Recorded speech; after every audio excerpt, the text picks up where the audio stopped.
আমাদের তরিকার একজন শায়েখ, তাকে একজন বলেছিল যে কাদেরিয়া চিশতিয়া তরিকার বহু বুজুর্গ দেখা গেছে তারা পানির উপর দিয়ে হেঁটে বেড়াচ্ছে। তো উনি বলেছেন মতো ব্যাঙও বেড়ায়, খড়কুটো তো পানির উপর দিয়ে পড়ে বেড়ায়, তা কি তাতে কি আছে? তাহলে খড়কুটোর কি কেরামতি আছে? ব্যাঙের কি কেরামতি আছে? তা বলছে কাদেরিয়া চিশতিয়া তরিকার বহু বুজুর্গ উড়ে উড়ে বেড়ায়। বলছে শয়তানও তো উড়ে উড়ে বেড়ায়, পাখি তো উড়ে উড়ে বেড়ায়, তা কি হয়েছে? তাহলে কাদেরিয়া চিশতিয়া তরিকার বহু বুজুর্গ এক দেশ থেকে আরেক দেশ চোখের পলকে উড়ে যায়। বলছে শয়তানও যায়। এরা তরিকা, এরা মারেফাত নয়। মারেফাত ওটাকে বলা হবে একটা ব্যক্তি তসবিহ জিকির মুরাকাবা নামাজ করবে, আল্লাহর সঙ্গে তার ফানা হবে, বাঁকা হবে, কিন্তু সে দুনিয়ার সমস্ত কাজ, হালাল কাজ খেটে আয় করবে, হালাল কাজ খেটে আয় করবে, দুনিয়ার সংসারে সমস্ত কাজ করবে, কিন্তু তার অন্তরের সঙ্গে আল্লাহ পাকের সম্পর্ক থাকবে। অন্তরের সঙ্গে আর কোনো রকম স্থান থাকবে না, কোনো প্রেম থাকবে না আল্লাহ ছাড়া। বলে এরকম যদি ঘটনা ঘটে থাকে তাহলে ঠিক আছে, আর নতুবা ওতে কোনো লাভ নেই। উপস্থিত তরিকাতে সালিকিন ও মাদ্রাসা মাসুমিয়া ছাত্র, দূর দূরান্ত থেকে আগত মেহমান, সবাইকে আমার সালাম, আসসালামু আলাইকুম।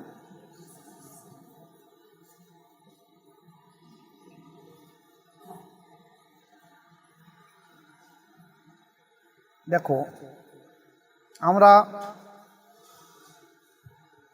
যারা আজ এখানে উপস্থিত হয়েছি,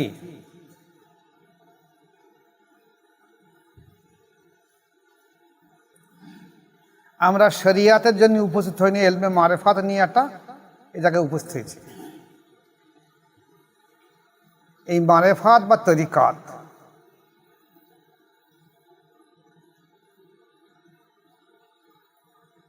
কেন আমরা তরিকাত বা মারিফাত শিক্ষা করব, এটা আগে চিন্তা ভাবনা করতে হবে।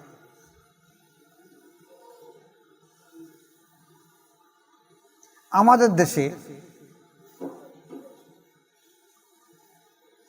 অধিকাংশ হাফেজ কারি, মাওলানা, মুফতি, ওয়াইজিন, হাজি সাহেব, নামাজি, বিভিন্ন রকম জমাতরাও বলছে যে কেন আমরা বায়াত হব, তরিকা করব, আমরা নামাজ পড়ব, রোজা করব, হজ করব, জাকাত দেব, দান সাদগা করব, কোরআন তেলাওয়াত করব, সৎভাবে জীবনযাপন করব, সৎ কাজ করব, তাহলে এরা কি আমাদের জন্য যথেষ্ট নয়?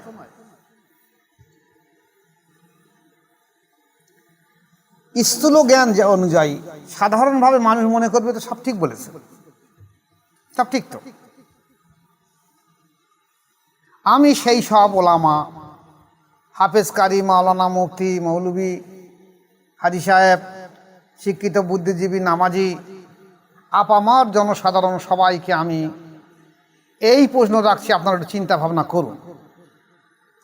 আল্লাহ পাক আমাদের দুনিয়ায় পাঠিয়েছে কেন? নামাজ পড়ার জন্যে, রোজা করার জন্যে, হজ করার জন্যে, জাকাত দেওয়ার জন্যে, পেট ভরে খাওয়ার জন্যে, জমি জায়গা বাড়ানোর জন্যে, বাড়াখোটা বাড়ানোর জন্যে, বাচ্চা কাচ্চা পয়দা করার জন্যে, কি জন্যে পাঠিয়েছে আল্লাহ আমাদের? এই জায়গাটায় আজ আপনারা ভুলে গেছেন। আল্লাহ পাঠিয়েছে, আল্লাহর পরিচয় প্রকাশ হবে, সেই পরিচয়টা একমাত্র মুমিন, মুত্তাকিন যাদের অন্তর আছে সেটাই পরিচয় হবে তাদের। আল্লাহর পরিচয়ের জন্য মানুষকে দুনিয়ায় পাঠিয়েছে। এখন এই পরিচয় হতে গেলে আপনার মারেফাত মানে হলো পরিচয় হওয়া। তা আল্লাহর পরিচয় যদি দুনিয়ায় এসে পাঠানোর জন্য পাঠানো হয়, আল্লাহর পরিচয়ের জন্য, তা মারেফাত, এই যে মারেফাত, যার যেমন মারেফাত সে আল্লাহ পাকের তেমন পরিচয় পাবে, সবাই সমান পরিচয় পাবে না।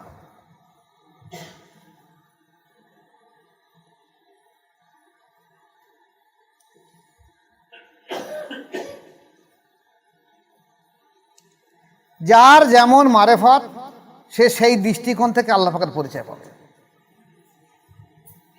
এখন আল্লাহর পরিচয়ের জন্য সব যদি হয়ে থাকে, যেমন রসুল পাক সাল্লাল্লাহু আলাইহি ওয়াসাল্লাম একটা হাদিস এসেছে, হাদিসে কুরসি, হাদিসে জিবরাইল, যে মসজিদে নবমীতে রসুল পাক সাল্লাল্লাহু আলাইহি ওয়াসাল্লাম আছেন, সাহাবারা আছেন, সেখানে দেখা যাচ্ছে সেই সময় অনর্গল মানুষ বায়াত গ্রহণ করছে। ফলে সকাল, দুপুর, সন্ধে, বিকাল সর্বসময় মানুষ বায়াত হচ্ছে। সবসময় তো এক জায়গায় মানুষ বসে নেই, ফলে নিত্য নতুন মানুষ বায়াত হতে সবাই সবাইকে চেনে না। ঠিক এইরূপ মজলিসে দেখা যাচ্ছে একজন আগন্তুক ব্যক্তি আসলো আল্লাহ রাসূল সাল্লাল্লাহু আলাইহি ওয়াসাল্লামের কাছে, এসে কি বলল? দূর থেকে সালাম নাড়লো, আসসালাতু আসসালামু আলাইকা ইয়া রাসূলুল্লাহ ইয়া হাবিবাল্লাহ। হুজুর পাক সাল্লাল্লাহু আলাইহি ওয়াসাল্লাম সালামের জবাব দিলেন, বলেন ইয়া রাসূলুল্লাহ, বলল আমি কি আসতে পারি? বলছি হ্যাঁ এসো, আগে এসো। আগে এসে ফের সালাম দিল, ফের বলছে হুজুর আমি কি আগে আসতে পারি? বলে আগে এসো। এসে আল্লাহ রাসূলের সামনে এসে হাঁটুতে হাঁটু বা জানুতে জানু ঠেকিয়ে বসলেন এবং জানুর উপরে হাত মোবারকটাকে রাসূল পাক সাল্লাল্লাহু আলাইহি ওয়াসাল্লাম কাছে কিছু প্রশ্ন করলেন। এই হাদিসটা আমি আপনাদের সঙ্গে বহুবার বলেছি। প্রথম ইসলাম কাকে বলে, ঈমান কাকে বলে, এহসান কাকে বলে, কিয়ামত কবে হবে, এই যে প্রশ্নগুলো করলেন, তাহলে এহসান কাকে বলে? এই এহসানের সম্পর্কে আল্লাহ রাসূল বলে, দেখো তুমি এমন ভাবে আল্লাহর ইবাদত করবে যেন তুমি আল্লাহকে দেখছো, আর যদি তোমার তেমন পরিচয় না থাকে তাহলে তুমি মনে করবে আল্লাহ তোমাকে দেখছে। তাহলে আল্লাহ পাকের এই যে পরিচয় বলা তো খুব সহজ। পরিচয় জিনিসটা কি? এই পরিচয়টাই হলো মারেফত। আর মারেফত না থাকলে পরিচয় হবে না। আর এই পরিচয় আর এই মারেফতের জন্য আপনাকে কোনো এক জায়গায় মাশায়েখের কাছে বায়াত গ্রহণ করতে হবে, করে অন্তঃশুদ্ধ করতে হবে, তাজকিয়া নফস করতে হবে, আল্লাহ প্রদত্ত ঐশী ফয়েজ অন্তরে আসবে, তার মাধ্যমে আপনাকে আল্লাহ পাকের পরিচয় হবে। কোরআন পড়ে, হাদিস পড়ে, ইজমা পড়ে, কিয়াস পড়ে, ফিকহ পড়ে, দান সাদগা করে কিচ্ছু হবে না। এগুলো শরীয়তের বিধান করতে হবে, কিন্তু লক্ষ্য রাখতে হবে আমার উদ্দেশ্য হলো আল্লাহর পরিচয় পাওয়া, যে পরিচয়ের জন্য আল্লাহ পাক আমাকে দিয়েছে। আর মানুষকে আল্লাহ পাক আশরাফুল মখলুকাত তৈরি করেছে। আশরাফুল মখলুকাত মানে সৃষ্টির শ্রেষ্ঠ মানুষ করেছে। কেন? মানুষ, এই ইনসানের ভেতরে আল্লাহ পাক একটা জিনিস দিয়েছে হলো অন্তর। আরবিতে বলা হয় কল, বাংলা বলা হয় অন্তর। এই অন্তরটা আল্লাহ পাক সর্ব উৎকৃষ্ট সার নূরানি জিনিস দিয়ে তৈরি করেছে। কেন? নিজের পরিচয় হওয়ার জন্য। যদি সেই রকম পটভূমি না তৈরি করা হয় তাহলে অন্তর দ্বারা আমার পরিচয় হবে এমন জিনিস থাকতে হবে সেখানে যেন আমার পরিচয় হয়ে ওঠে। বাহ্যিক চোখে আল্লাহর পরিচয় হবে না। তাহলে সেই অন্তর যদি পুষ্পুটিত না হয়ে ওঠে, সেই অন্তর যদি জিকিরে জারি না হয়, সেই অন্তর যদি আল্লাহ পাকের প্রেম না করে, সেই অন্তর যদি ফানা বাঁকার অবস্থা না আসে, তাহলে আল্লাহর পরিচয় হবে কি করে? এই আল্লাহর পরিচয়ের আগে মাশায়েখের পরিচয় আসবে। যে ব্যক্তি যার কোনো মুর্শিদ নেই, তার মুর্শিদের সঙ্গে ফানা হয়নি, সে রসুলের সঙ্গে ফানা হয়নি, সে আল্লাহর সঙ্গে ফানা হবে, আল্লাহর সঙ্গে দিদারে লাই পরিচয় হবে কি করে?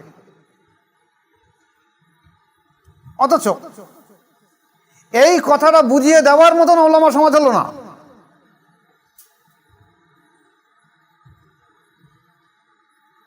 সেই জবে থেকে নামাজ পড়া ধরেছে তখন থেকে বলো যে ইহদিনাস সিরাতাল মুস্তাকিম, আল্লাহ তুমি আমাকে সরল সৎ পথ দেখাও, আল্লাহ তুমি আমাকে সরল সৎ পথ দেখাও। তা সরল সৎ পথ কোনটা? এ শুনে শুনে শুনে শুনে মুখস্থ করে করে এমন করে ফেলেছে, কেরাত পড়তে হয় তো সূরা ফাতিহা পড়তেছে, সিরাতাল্লাযিনা আনআমতা আলাইহিম, সেই পথে চালাও যে পরে তোমার প্রিয়জন চলে গেছে। আর বলেছে খবরদার বায়াত হবে না, একদম হবে না, একদম মুর্শিদের কাছে যাবো না, আল্লাহ ওলিদের কাছে যাবো না। আর বলেছে আল্লাহ সেই পথে চালাও যে পথে তোমার প্রিয়জন চলে গেছে। মানে কত বড় আহাম মুখে একবার চিন্তা করে দেখো। এ তো ফার্স্ট ক্লাস মুনাফিক। বলছে আল্লাহ আমাকে সরল সঠিক পথ দেখাও। কোন পথ? যে পথে তোমার প্রিয়জন চলে গেছে, তবে আমিও পথে যাচ্ছি দেখছি, তুমি আমাকে দেখো। আল্লাহ কি করে দেখাবে? ঘাট ধরে দেখাবে? এ তো ওই মুখস্থ করে করে করে করে এই করে ফেলেছে। একটা গল্প বলতে তাহলে বুঝতে পারবে, আর মজাদার লাগবে আলোচনাটা। একটা বেয়াত পাখি ধারে দেখেছেন তো? পাখি ধারে বেয়াত বলে বা শিকারি বেয়াত বলে। বেয়াত পাখি ধরার জন্য একটা ময়না কি তোতা পাখি পুষেছে।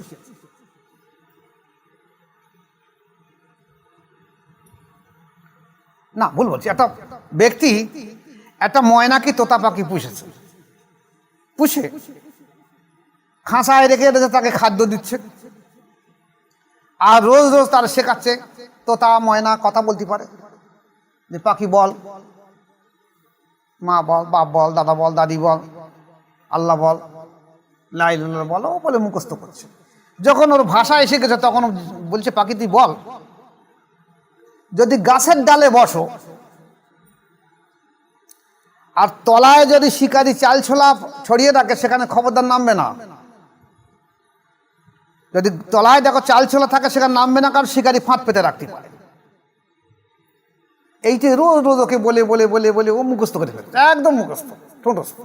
এইবার পাখি সেই খাঁচার মধ্যে বসে বসে বলতেছে যদি গাছের ডালে বসো আর তলায় যদি চাল ছোলা পড়ে থাকে খবরদার নামবে না, শিকারি ফাঁদ পেতে রাখতে পারে। এখন পাখির তার পরিচয় নেই, মারে ফাঁদ নেই, ফাঁদ কি জিনিস ওটা ধরা পড়েনি কোনো সময়। ধরা পড়লে এখানে আসতো না। ও মুখস্থ করেছে, এখন এই ব্যক্তি মনে করে তাহলে আমার পাখিটা বিরাট জ্ঞানী হয়ে গেছে, যাক ওরে যদি ছেড়ে দেয় ও আর নিচে গাছে ডালে বসলে ও চাল ছোলার লোভে আর খবরদার নিচে আর নামবে না, কারণ ও তো মুখস্থ করে ফেলেছে। ও তো মুখস্থ করে ফেলেছে, একটা অসুবিধা নেই। এখন যথারীতি পাখিটা খাঁচা থেকে ছেড়ে দিচ্ছে। পাখিটা এবার ওর চালে বসে বসে বলতেছে যদি গাছের ডালে বসো আর যদি তলায় চাল ছোলা পড়ে থাকে খবরদার সেখানে নামবে না, শিকারি ফাঁদ পেতে রাখতে পারে। আবার গাছের ঘরের চাল থেকে আর গাছের ডালে বসে বসে বলছে, কথা বলছে। সে বলছে তাহলে ভালো হয়েছে। তাহলে সন্ধ্যেবেলা আবার পাখিটা ফিরে আসে, খাঁচায় আসে, আবার দুটো খাওয়াটা ওদের রেখে দেয়। আর ওই মাঝে মাঝে শীষ দেয়, মা বাপ দাদা দাদি নানা নানি বলে, আর মাঝে মাঝে ওই কথাটাই বলে বসে বসে আপন খেয়ালে যদি গাছের ডালে বসো তলায় যদি চাল ছোলা পড়ে থাকে খবরদার সেখানে নামবে না, শিকারি ফাঁদ পেতে রাখতে পারে। বাড়ি ওরা তো খুব খুশি যে আমার পাখি একদম পোষ মেনে ফেলেছে, আমি যা শেখাতে সব শিখে ফেলেছি, ওর আর ভয় কিচ্ছু নেই। এখন পাখিটা একদিন ঘুরতে ঘুরতে একটা বড় বট গাছে গেছে। এ দেখে যে বট ফল সারা বট গাছে ভর্তি হয়ে গেছে, আর বহু পাখি সেই বট গাছে সেই বট ফল খাচ্ছে। ও ওই গাছের ডালে বসে একটা দুটো ফল খেয়ে আসে, মগ ডালের দিকে উঠে আর বসে বসে ওই কথা বলতে জোরে জোরে বলতেছে যদি গাছের ডালে বসো আর তলায় যদি চাল ছোলা থাকে খবরদার নামবে না, শিকারি ফাঁদ পেতে রাখতে পারে। আর এক শিকারি ওই বট গাছের তলায় ভালো করে ফাঁদ পেতে আর চাল ছোলাটা ভর্তি করে দেখতে ও একটা খানার খোল, যেরকম মাটি জমির শেষ সীমায় খানা থাকে বা ড্রেন বলা হয়, সেই জায়গায় চুপ করে বসে ঝোপের মধ্যে বসে রয়েছে। পাখি নামবে ফাঁদে ধরা পড়বে, আমি পাখিকে ধরে নেবো। এখনো বসে বসে দেখছে সে গাছের ডালে একটা পাখি এই কথা বলতেছে, তাও বলছে সর্বনাশ করে, তারই আর পাখি নামবে না একটাও। ও যদি বলে দেয় আরো পাখিরা তো শুনতে পাবে, কারণ আমার থেকে ওর বেশি আপনজন পাখি, তো কি আর নামবে? এখন ওই মন খুলে জোরে জোরে বলতেছে। তার মধ্যে গাছে যত পাখি রয়েছে তারা বলছে নিচের দিকে চেয়ে দেখে বট ফল খাতে সবসময়, আরে নিচে চাল ছোলা ওটা মটর টটর বহু ভর্তি রয়েছে, তো ওখানে একটু লেবে দেখে। ও কিন্তু বলছে দেবো, ওরা লেবে ওরা খাচ্ছে আর ওই ফাঁদে ধরা পড়েছে, ছটপট ছটপট ছটপট করতেছে। সমস্ত পাখি ওরকম করতে করতে নেমে পড়তে, ও ওপরে বসে বসে ওই মনে সুখী বলে যাচ্ছে। একবার চেয়ে দেখে যে গাছে আর পাখি নেই, সব পাখি নিচে নেমে। ও বললে আমার মতন বোকার কেউ আছে? সব নিচে লেবে গেছে আর আমি এখানে বসে বসে গাছের ডালে বসে এই মুখস্থ বলতেছে। ওরা সব খাচ্ছে নিচের দিকে আনন্দে, আর কিছু মিছিল করতে আনন্দ করছে। আর আমি কিরম বোকা গাছের ডালে বসে পড়ে চিকড়ে চিকড়ে মূর্তি দূর লেবে যাই, ও নিচে লেবে সবাই এসে ও লেবে এসে ও দুই এক গাল খেয়ে হাঁটা চলাফেরা করতে করতে ধরা পড়ে গেছে। এরা সব পাখি ধরা পড়ার পরে কিচির মিচির চেঁচামেচি ক্যাঁ কো করছে, তার ভাষায় চেঁচামেচি করছে বাঁচাও বাঁচাও। এ আর কি বলবে, এ ছটপট করতে হয় না দেখে তখন দিব্যি মন খুলে বলা আরম্ভ করেছে। যদি গাছের ডালে বসো আর তলায় যদি চালচোলা পড়ে থাকে খবরদার নামবে না, শিকারি ফাঁদ পেতে থাকতে পারে। শিকারি খানার খোলে বলে এই তাহলে কেরম মুখস্থ করেছে পাখি, আসলে ওর কোনো পরিচয় নেই ফাঁদ কি জিনিস ও জানে না, তাই ওই ধরা পড়েও সে এখন ওই সেই কথা বলতে মুখস্থ বলতেছে। শিকারি এসে সব কটা পাখি ধরে নিয়ে গেছে।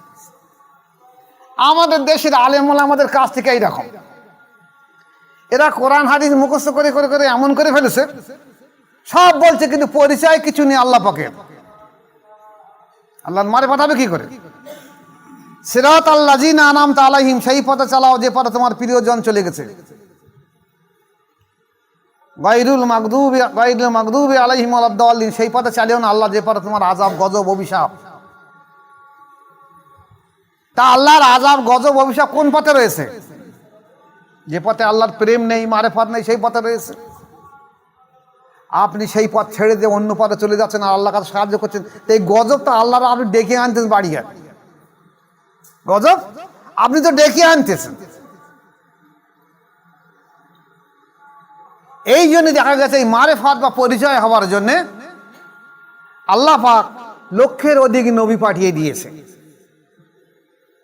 যাও আল্লাহর পরিচয় পাইয়ে দাও তাদেরকে। আমার পরিচয় পারলে আমার সঙ্গে প্রেম হবে। প্রেম হবে কি করে? একটা মানুষ একটা নারীকে ভালোবাসবে, তাকে তো দেখতে হবে না, শুনে শুনে প্রেম হবে।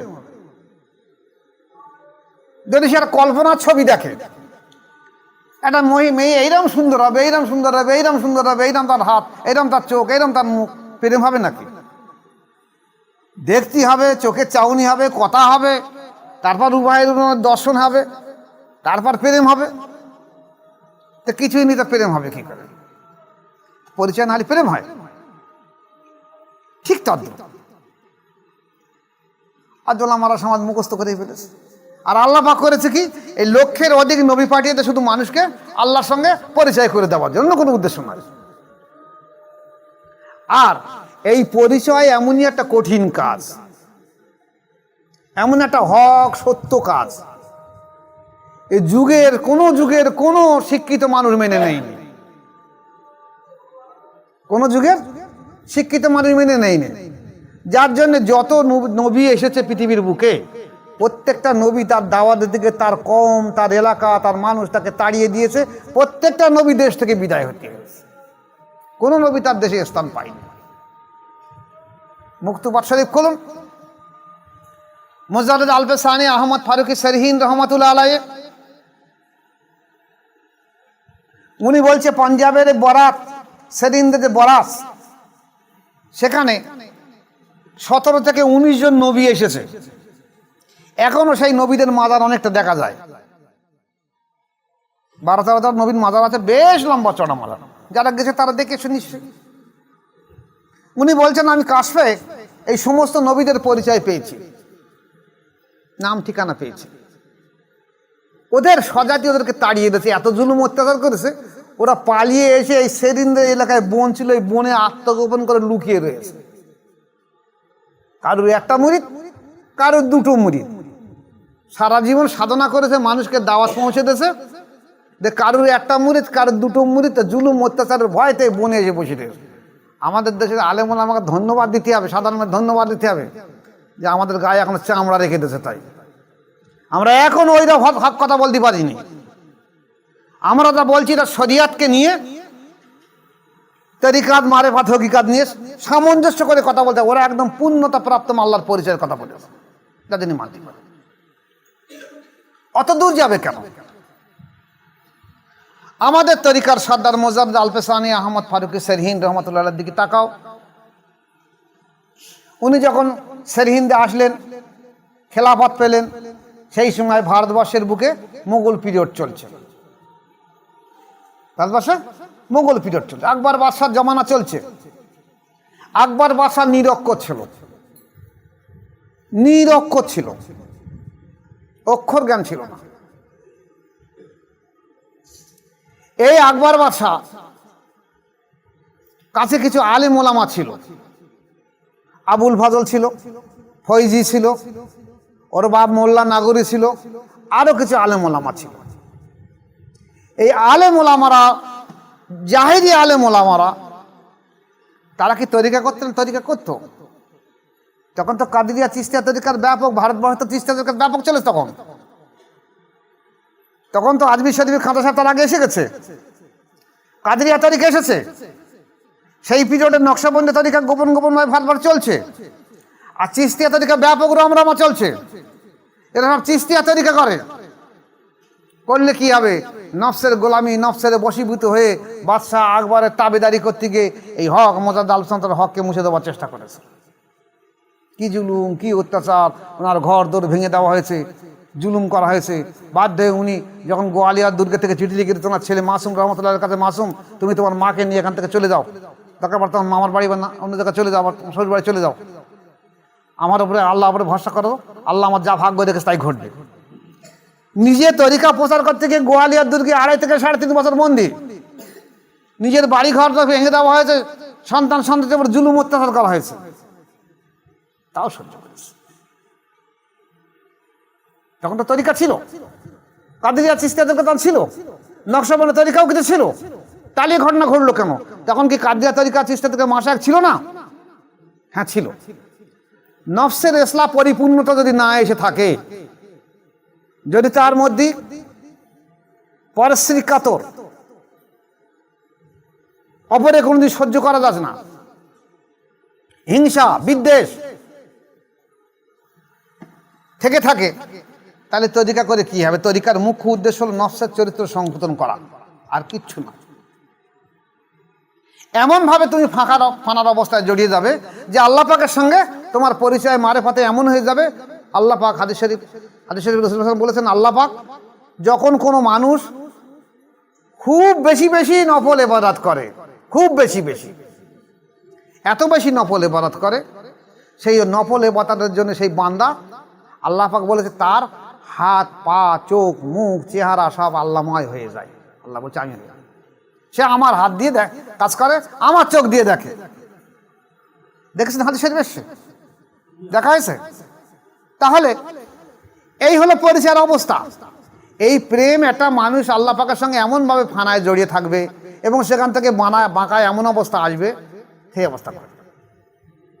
কিন্তু ওই পিরিয়ডের মানুষ কি করেছে? যে না, বড় বড় কেরামতির দিকে তাকিয়েছে। আমাদের তরিকার একজন শায়েখ, আমাদের মজার তরিকার, তাকে একজন বলেছিল যে কাদেরিয়া চিশতিয়া তরিকার বহু বুজুর্গ দেখা গেছে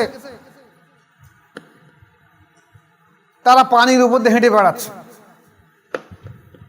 তো উনি বলেছেন ও তো ব্যাঙও বেড়ায়, খড়কুটো তো পানির উপর দিয়ে পড়ে বেড়ায়, তা কি আছে? তাতে কি আছে? তাহলে খড়কুটোর কি কেরামতি আছে? ব্যাঙের কি কেরামতি আছে? তা বলছে কাদেরিয়া চিশতিয়া তরিকার বহু বুজুর্গ উড়ে উড়ে বেড়ায়। বলছে বাতা, বলছে শয়তানও তো উড়ে উড়ে বেড়ায়, পাখি তো উড়ে উড়ে বেড়ায়, তা কি হয়েছে? তাহলে কাদেরিয়া চিশতিয়া তরিকার বহু বুজুর্গ এক দেশ থেকে আরেক দেশ চোখের পলকে উড়ে যায়। বলছে শয়তানও যায়। এরা তরিকা, এরা মারেফাত নয়। মারেফাত ওটাকে বলা হবে একটা ব্যক্তি তসবিহ জিকির মুরাকাবা নামাজ করবে, আল্লাহর সঙ্গে তার ফানা হবে, বাঁকা হবে, কিন্তু সে দুনিয়ার সমস্ত কাজ, হালাল কাজ খেটে আয় করবে, হালাল কাজ খেটে আয় করবে, দুনিয়ার সংসারে সমস্ত কাজ করবে, কিন্তু তার অন্তরের সঙ্গে আল্লাহ পাকের সম্পর্ক থাকবে। অন্তরের সঙ্গে আর কোনো রকম স্থান থাকবে না, কোনো প্রেম থাকবে না আল্লাহ ছাড়া। বলে এরকম যদি ঘটনা ঘটে থাকে তাহলে ঠিক আছে, আর নতুবা ওতে কোনো লাভ নেই। কত সহজ জিনিস। তাহলে আল্লাহ পাকের পরিচয় যে মুখ্য জিনিস, সেই পরিচয় যদি আমাদের না থাকে তাহলে আমরা তরিকা করে কি লাভ? আর এই পরিচয় হবে যার যত নফসের চরিত্র ভালো হবে তার তত বেশি পরিচয় হয়ে যাবে। আমাদের তরিকাপন্থী, বিশেষ করে আমি দেখেছি, অন্য তরিকা আমি জানি না, আমাদের মোজাদের তরিকা আমি তো 3-4 পুরুষ ধরে দেখছি। আমার মুর্শিদের অনেক খলিফা বা মুরিদ ছিল, আব্দুল হাকিম রহমতুল্লাহ অনেক খলিফা মুরিদ আছে, আমিনুদ্দিন হাসান আহমেদ রহমতুল্লাহ খলিফারা আছে, তাদের মুরিদরা আছে, তারপরে হাজী রিয়াজুল খান শাহজাহানপুর রহমতুল্লাহ খলিফা বা মুরিদরা আছে। এবং দেখা যাচ্ছে এদের আবার খলিফার মুরিদ বহু আছে। এরা এখন লাফালাফি করছে ব্যাং বাবাজির মতন, আমি খেলাফত পাবো, পীর সাহেব পাবো। আমার চরিত্র সংশোধন করা, আল্লাহ পাকের সঙ্গে আমার প্রেম ভালোবাসা সম্পর্ক করা কোনো প্রয়োজন নেই। এরা মনে করছে আমি হুজুরের কাছে কিছু হাদিয়া দেবো আর হুজুর আমাকে সবক পাল্টে দেবে আর আমি উপরুটিকে পীর সাহেব বনে যাবো। কোনো মতে 5টা বছর করে খাতে পারলি, 5টা বছর কষ্ট করতে পারলে করে খাতে পারবো। এটা তরিকা নয়, করে খাবার নাম ইসলাম নয়। কোন নবী কাজ করেনি বা বলিনি করতি, কোন অলিয়া উলিয়ার কাজ করেনি বা বলিনি করতি। আজ তোমরা মোজারের তরিকা পেয়েছো, আলুপো অন্তর অনুভূতি হচ্ছে আর এইরকম পাকামুলি উড়ে দেছো। আল্লাহর পরিচয় এত সহজ জিনিস। আল্লাহর সঙ্গে ফানা লীন হয়ে থাকো, হিংসা কমিয়ে ফেলো, ঘৃণা কমিয়ে ফেলো, চগলখুরি কোট নামি মুনাফিকি কমিয়ে ফেলো। আল্লাহর সঙ্গে প্রেম করো, আল্লাহর সঙ্গে ফানা করো এবং ফানা পরিপূর্ণ হয়ে বাঁকা করো। সর্বসময় খেয়াল রাখো নিজের ভিতরে কতটা খারাপ আছে, কতটা সংশোধন করতে পারছে। তা না করে অপরের ঈর্ষা, পরশ্রীকাতর, হিংসা, ঘৃণা, কুৎসা এর মধ্যে জড়িয়ে গেছে। আবার বলতে আমি তরিকা করছি, আমি মাসায় হয়েছি। কিছুদিন টিপ করে চলবে, কিছুদিন টিপ করে চলবে, অচিরেই ধুলিসাৎ ধ্বংস হয়ে যাবে সব। এত সহজ না। এ আল্লাহ যাকে রাখবে সেই থাকবে, আর আল্লাহ যাকে রাখবে যদি আপনি তার হিংসা করেন ধ্বংস হয়ে যাবে। যেটা আমি আমার চোখের সামনে দেখেছি। খাজা বাকি বিল্লাহ রহমতুল্লাহ আলাইহি মোজাদ্দেদ আল-ফিসার সাহেব তাকে খেলাফত দিয়েছেন যে উনি পূর্ণ নির্ভরশীল হয়েছেন, আল্লাহ ওয়ালা হয়েছেন বলে উনি ওনার মুরিদদেরকে বলতেন তোমরা মোজাদ্দেদ আল-ফিসার সাহেবের কাছে বায়াত গ্রহণ করে নাও।